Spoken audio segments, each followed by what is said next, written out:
Welcome to Building the $1 Billion Business, the podcast where we dive deep into the strategies, insights, and stories behind the world's most successful financial advisors and introduce content and actionable ideas to fuel your growth. Together, we'll unlock the methods, tactics, and mindset shifts that set the top 1% apart from the rest. I'm Sclafani, and I'll be your host. How does your team define high performance? I've been part of many teams over my career, having led teams, served on teams, built teams, coached teams, and even observed teams operate under pressure.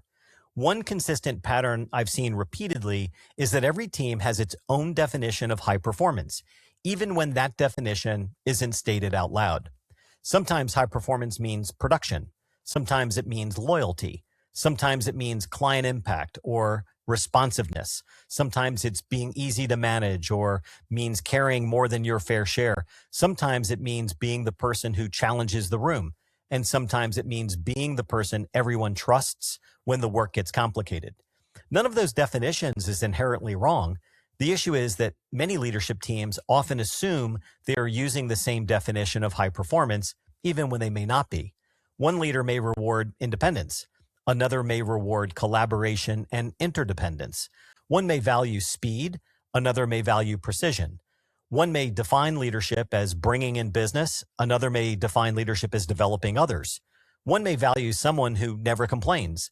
Another may value someone who raises the hard issue before it becomes costly. And that's why the conversation and the question matters. What does it mean to be a high-performing team? Not in theory, not in someone else's firm, not in a generic leadership book. What does it mean here in your firm with your strategy, your plan, your clients, the roles that you've created, and the stage of growth your firm might be in? Many leadership teams probably need to just slow down a bit. You've already got a strategic plan, an org chart, job descriptions, comp plans, annual reviews, but you may not have a shared practical definition of what meeting expectations, exceeding expectations, and far exceeding expectations looks like in the roles that matter most in your firm. Now, that is a clarity problem before it becomes a performance problem. If a lead advisor cannot define what exceeding expectations looks like, well, how can that person aim for it? If a manager cannot define what far exceeding expectations means, well, how can that manager coach toward it? If the executive team cannot define high performance by role, how can it fairly evaluate talent across teams? Think about how important the shift from individual excellence to enterprise performance is when you're building an enduring firm and growing enterprise value. For years, a highly productive advisor could carry a book of business, serve clients well, and build a meaningful business. Well, that still matters. And as you scale, the future will require more. The future is going to require advisors who can lead teams, build trust, develop others, drive organic growth, support enterprise value, and help clients experience the firm rather than just one person. And that is a different definition of performance. So how should a leadership team define high performance? We'll start with firm goals, then team goals, then role expectations. If the firm's goal is organic growth, well, high performance cannot be measured solely by client retention. Retention matters, but growth has to be reflected in the role definition. If a firm's goal is client continuity, well, high performance cannot depend on one advisor holding every major relationship alone. The transfer of trust has to be evident. If a firm's goal is team-based advice, well, high performance has to include collaboration, interdependence, delegation, development, and shared accountability.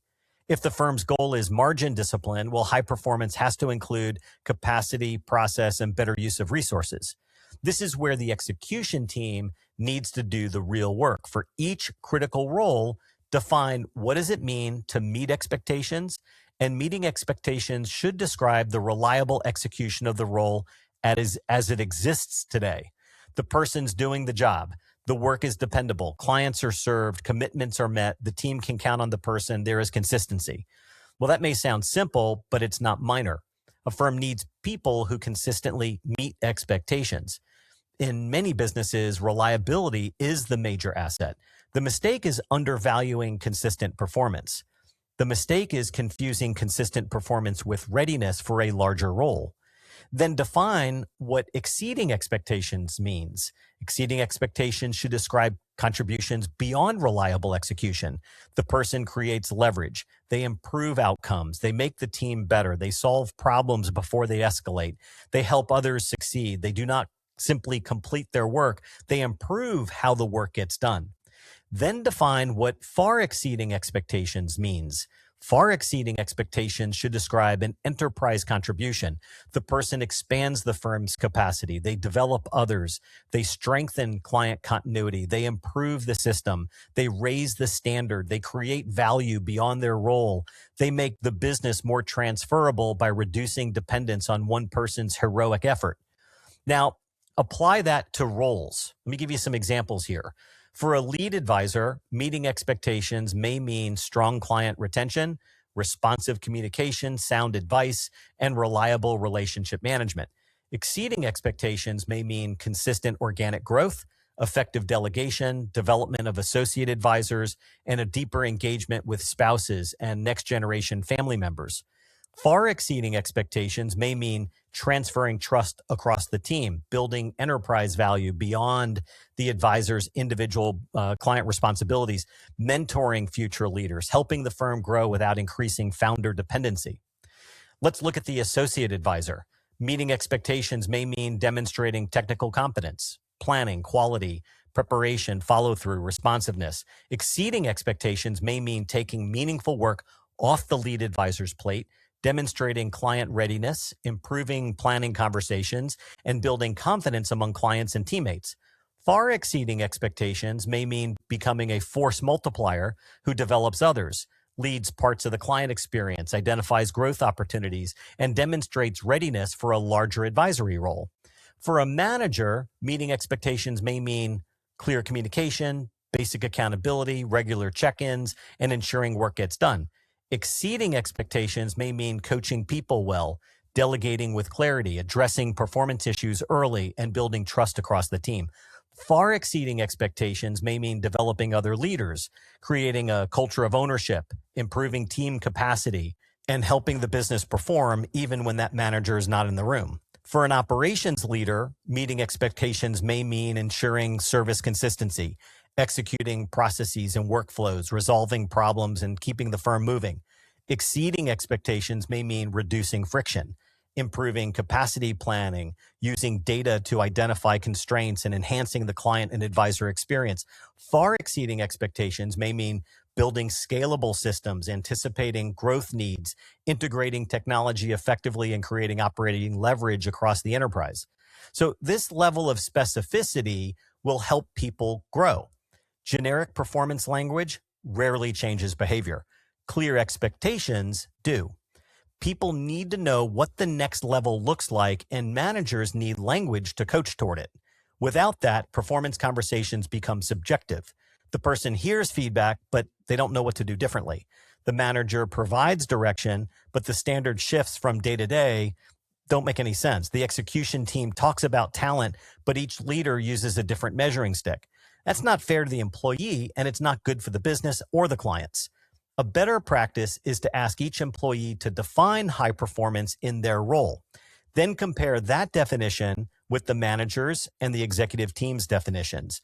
The gaps will tell you a lot. Sometimes the employee is aiming too low because no one has shown them what the next level looks like. Sometimes the manager expects more than the role has been designed to deliver, and sometimes the executive team wants an enterprise contribution, but the comp plan still rewards individual activity. So sometimes the firm says it values leadership, but it only measures production. And this is why I really like this question. Can we define meeting, exceeding, and far exceeding expectations in every role? It's simple, but not easy. It forces everybody on the team to get really clear. It forces managers to coach with greater precision, and it gives employees a clearer path. It connects individual performance to team and firm goals, and it honors people. When expectations are unclear, people guess. When standards are inconsistent, people get frustrated. When feedback is unclear, people either defend themselves or disengage. But when the standard is visible, people can choose growth with greater confidence.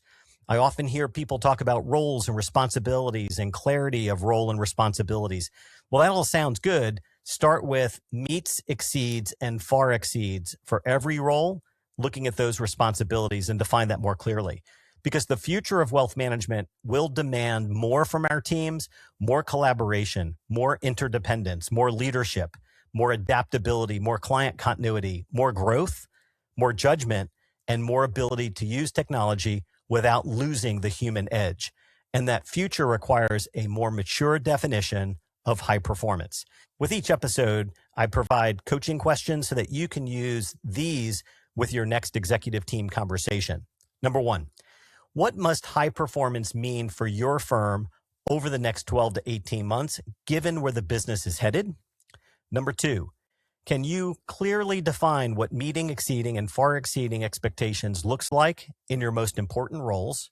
Number three, where are current role expectations misaligned with team goals or firm goals or your enterprise value? And number four, how would performance, coaching, and development improve if every employee could clearly articulate the next level of their role? Hey, thanks for listening. Please like and share this episode with someone you know needs to hear it. Well, thanks for tuning in, and that's a wrap. Until next time, this is Ray Sclafani. Keep building, growing, and striving for greatness. Together, we'll redefine what's possible in the world of wealth management. Be sure to check back for our latest episode and article.